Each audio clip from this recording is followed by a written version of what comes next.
ครับสัปดาห์นี้เรายังอยู่กันที่จังหวัดจันทบุรีนะคะมาตามรอยในหลวงรัชกาลที่ 9 ซึ่งท่านเคยเสด็จครั้งแรกเมื่อปี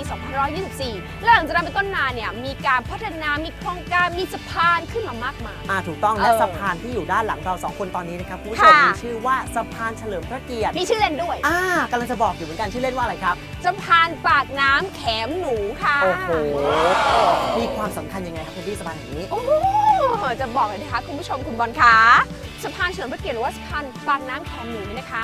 ถือว่าเป็นสะพานที่สร้างขึ้นมาบนถนนสายเดียวกับบูรพาชลทิศนี่นะคะแล้วก็เป็นถนนเป็นสะพานที่เชื่อมกับสะพานตากสินมหาราชนะคะเพื่อที่จะข้ามปากน้ำแหลมสิงห์ค่ะโอ้โหดูมีความรู้มากๆเลยคุณผู้ชมครับปกติเนี่ยสติตังก็ไม่จะดีบอลก็ศึกษามาเหมือนกันครับคุณผู้ชม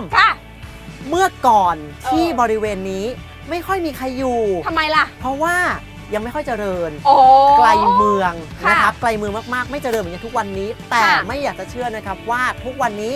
บริเวณแห่งนี้ครับเป็นสถานที่ที่เรียกว่าถ้าเกิดมาแล้วไม่ยอมมาเช็คอินถ่ายรูปเนี่ยถือว่ามาไม่ถึงเพราะว่ากลายเป็นจุดชมวิวที่มีความสวยงามมากที่สุดแห่งหนึ่งของจังหวัดจันทบุรีนั่นเองใช่แล้วค่ะตอนนี้เนี่ยไหนๆเราก็มาถึงบริเวณจุดชมวิวแล้วก็จะขออนุญาตชมเนี่ยพาแคนดี้นะครับไปตากแดดชมวิวนะครับแล้วก็เอาน้ำลูกเกล็ดให้มันเปียกสักหน่อยนะมันก็เริ่มแห้งแล้วแล้วเดี๋ยวส่งคุณผู้ชมเนี่ยไปติดตามข่าวสารรอบรั้วอาเซียนก่อนในช่วงอาเซียนอัปเดตลงน้ำดีกว่าฉันรู้สึกว่ามันก็ลงน้ำตลอดปากน้ำแขมหนูอินเลิฟเดี๋ยว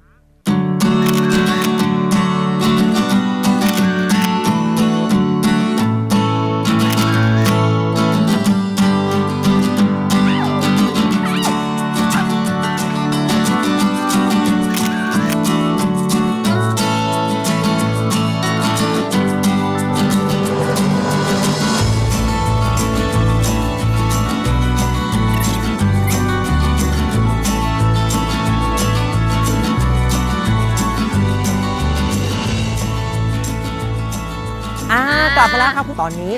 เราเนี่ยอยากจะแนะนำคุณผู้ชมนะครับว่าภายในพื้นที่ศูนย์ศึกษาโครงการศึกษาป่าชายเลนแห่งนี้นะครับก็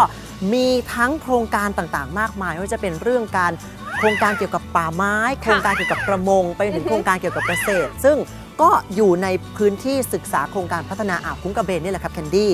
และแน่นอนนะครับว่าแต่ละโครงการนั้นก็สร้างประโยชน์ให้เกิดขึ้นกับคนในท้องถิ่นแล้วก็ใครก็ตามที่มาศึกษาโครงการเหล่านี้ครับถือว่าเป็นยุทธศาสตร์ที่ทำให้คนในรักพื้นที่ของตัวเองเป็นการพัฒนาเหมือนกับระเบิดจากข้างในนั่นเองถูกต้องและสิ่งที่เรากำลังจะทำต่อจากนี้คุณผู้ชมเห็นว่าเราถือพายแบบนี้แล้วก็มีเรือคายักจอดเรียงรายแบบนี้นะครับนี่ก็คือหนึ่งในสิ่งที่เกิดขึ้นจากโครงการพัฒนาพื้นที่อ่าวคุ้งกระเบนนี่นะฮะนั่นก็คือการศึกษาเส้นทางท่องเที่ยวเชิงอนุรักษ์ซึ่งเราเนี่ยจะพายเรือดูป่าโกงกลางดูธรรมชาติดูท้องทะเลนะครับดูนกดูไม้ดูสายลมแล้วก็เกลือทะเลที่แบบว่าเค็มๆแบบนี้คุณผู้ชม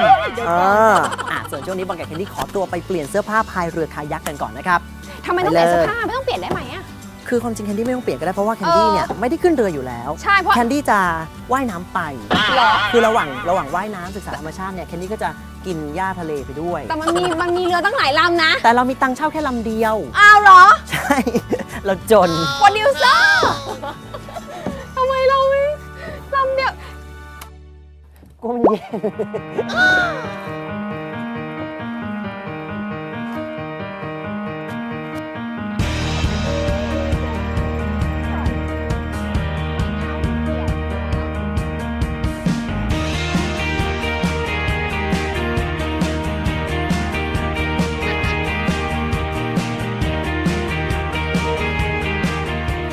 กลับมาที่อ่าวคุ้งกระเบนเนี่ยเราก็ยังคงท่องเที่ยวอยู่นะครับแล้วตอนนี้เนี่ยบอลกับแคนดี้ก็อยู่ในเรือคายักที่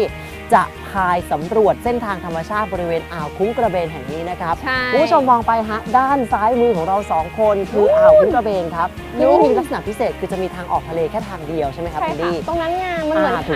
างของปลากระเบนที่สำคัญคือเส้นทางสำรวจธรรมชาติป่าโกงกลางเนี่ยนะครับที่เราจะพายไปสำรวจกันก็มีระยะทางยาวกว่า 2,500 เมตรด้วยเต็มไปด้วยป่าโกงกลางหนาทึบที่มีความอุดมสมบูรณ์มากเลยนะใช่แล้วค่ะเคี้ยวไปหมดเคี้ยวจนถ้าเกิดเราอยู่เข้าไปลึกๆ เราจะมองออกมาไม่เห็นอ่าว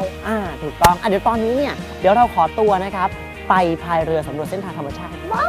ไปเร็วเอาพายคุณผู้ชมครับจะบอกว่าเรือจะล่มเพราะแคนดี้น้ำหนักเกินไม่ต้องพายมีคนพายให้สบาย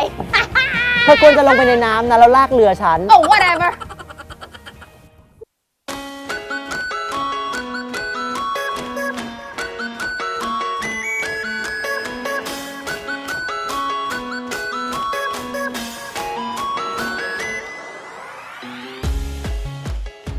โอ้โหเราสองคนก็มาปรากฏตัวอยู่ที่ร้านขายของฝากครับแคนดี้แหมมาเมืองจันทร์ทั้งทีนะครับแล้วจะกลับกรุงเทพมือเปล่าเนี่ยไม่ได้ ก็ใช่ไง ที่นี่เนี่ยต้องเอาของดีกลับไปด้วยครับทั้งอาหารทะเลแห้งนะฮะมีทั้งปลาหมึกปลาหวานกุ้งแห้ง ร้านนี้ อันนี้อะไรครับสลัดลอยแก้วหวานเย็นชื่นใจมากถ้าเกิดมาช่วงอากาศร้อนๆเนี่ยรับสลัดลอยแก้วนะครับของดีเมืองจันทร์เข้าไปก็จะสดชื่นที่สำคัญคือถ้าเกิดมาร้านของฝากแบบนี้นะก็จะมีทั้งกะปิน้ำปลาพริกไทยดำพริก ข ไท อง ยขาว ขึ้น พริกไทย ชื่อ ไม่ เมืองจันทร์เขา โอ้โหซื้อไปฝากไม่หวัดไม่ไหวแต่ว่าเดี๋ยวเราขับผ่านระยองครับ ต้องซื้อของฝากพี่วินาด้วย อะไรครับ มาก ซื้อหมากไปฝากเจ้ช่วงหลังๆเนี่ยเจ้วินาบ่นว่าโอ้โหไม่ไหวแล้วเหงาปากอยากเคี้ยวหมาก